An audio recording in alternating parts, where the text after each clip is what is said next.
Selamat malam semuanya teman-teman. Malam ini kami dari kelompok 6 akan membahas penggunaan gambar psikoanalisis anak dan ilmu sosial. Kami dari kelompok 6 berada 5 orang. Yang pertama saya Eta Handayani, yang kedua ada Siti Kofia, yang ketiga ada Nanda Fahira, yang keempat ada Fitria Andriani, yang kelima ada Rika Nur Septiani.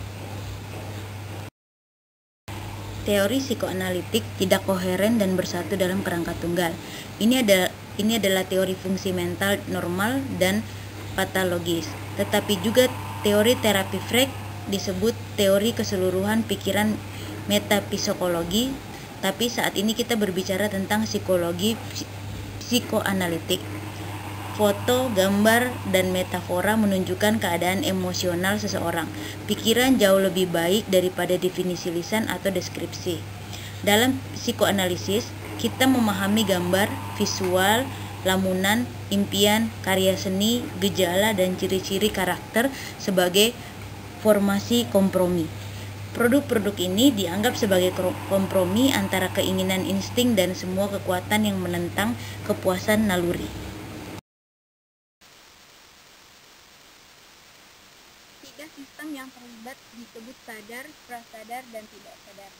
Titik referensi utama untuk topografi adalah kualitas psikologi sadar, prasadar, dan tidak sadar, yang dianggap lapisan yang lebih dalam.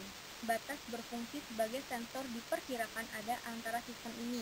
Hanya selama periode konflik adalah batas-batas tajam didefinisikan dan entitas yang terpisah. Pada periode harmoni mental yang relatif, garis pemisah ini harus dianggap yang sebagai yang kabur.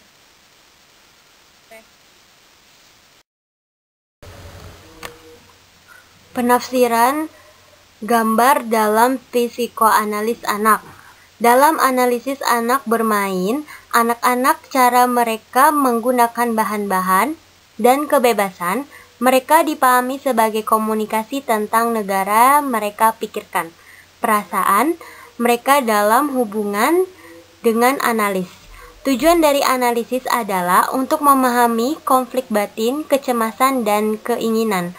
Apakah seseorang anak membuat gambar atau tidak, ketika dia atau sedang melakukannya, dan dengan cara apa, berbeda besar dari anak ke anak. Cara khusus bahwa seorang anak menggunakan atau menunjukkan bahan hubungannya dengan analis, mengikuti konsep Melanie Klein yang ditulis, anak mengekspresikan fantasinya, keinginan, dan pengalaman yang sebenarnya secara simbolis melalui bermain, dan permainan ini menggunakan proses Premier kuno yang kita tahu dari mimpi.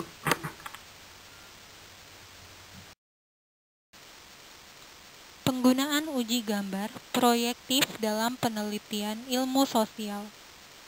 Pengalaman saya menggunakan gambar untuk akses konflik yang emosional membuat saya berpikir tentang menggunakan metode ini dalam penelitian sosial selain wawancara narasi. Saya ingin melihat apakah gambar dalam tes proyektif akan membawa data tambahan untuk memahami dunia batin dan pengalaman emosional pada anak usia dini.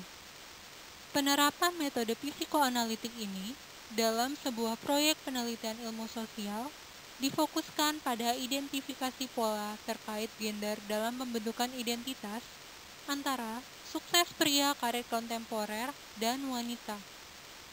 Diem Wille 1996A dan 1996B. Hal ini didasarkan pada data yang dikumpulkan dari wawancara dengan sampel kecil dari atas manajer dan profesor universitas. Saat aku sedang tidak hanya tertarik pada data demografi, seperti urutan kelahiran dan pengaruh orang tua, tetapi dalam kenyataannya batin mereka psikis. Saya menggunakan tes menggambar proyektif. Keluarga terpesona yang dikembangkan oleh Kos dan Bierman pada tahun 1973.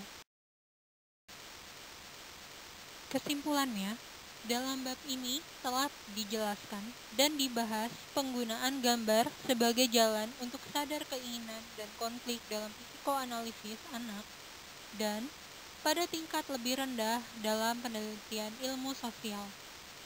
Fokusnya terletak pada komunikasi, terapeutik, membuat gambar, salah satu cara khusus untuk mengekspresikan perasaan dan sebagai respon terhadap interpretasi. Jika kita membiarkan dinamika dalam sesi untuk memainkan peran utama kita, cenderung menjadi terlempar jauh via persepsi kaku dari unsur gambar. Hal ini penting karena itu, untuk menjaga prinsip-prinsip disorot dalam bab ini, dalam pikiran, apa elemen yang ditarik pertama, tanda, dan makna simbolik, dan lain-lain. Meskipun mereka tidak pernah harus mengalihkan perhatian kita dari berkonsentrasi pada interaksi hidup di sini dan sekarang, terungkapnya dunia batin dari subjek. Demikian presentasi dari kami. Jika ada pertanyaan, silakan didiskusikan di grup WhatsApp. Terima kasih.